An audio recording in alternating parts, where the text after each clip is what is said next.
Всем салам алейкум, братья и сестры. Я к вам с обращением по поводу нынешней ситуации в таких странах, как Кыргызстан и Таджикистан. Во-первых, прошу вас, не ведитесь и не слушайте разные провокационные ролики с оскорбительными словами, там кыргызы такие, таджики такие. Какая разница, кыргызы мы или таджики? Прежде всего мы люди, мы мусульмане. Нам запрещено развязывать войны между собой, тем более в этот священный месяц Рамазан.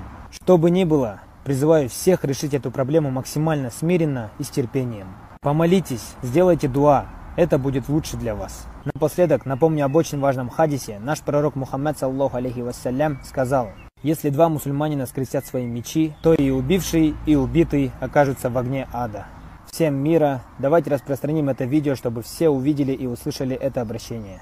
Ассаляму алейкум ва рахматуллахи ва баракатух. Наша земля, наша земля. Ваша земля 2 метра могилы, и моя земля 2 метра могилы. А в судный день ответим перед Аллахом. Можем попасть за это в ад. Я сам киргиз, альхамдулилля, я мусульманин. Но, имейте в виду, в том мире мы попадем, нас не будет делить Аллах. А ты киргиз, ты таджик, ты узбек, ты чеченец, ты дагестанец. Мы все в одно лицо будем, братья. Из этого пророк Мухаммад саллаллаху алейхи вассалям говорил, что все мусульмане братья. Я вот таджик. У меня есть близкие друзья киргизы. Такие друзья, которые меня всегда вот помогали. Я им помогаю, поддерживаю.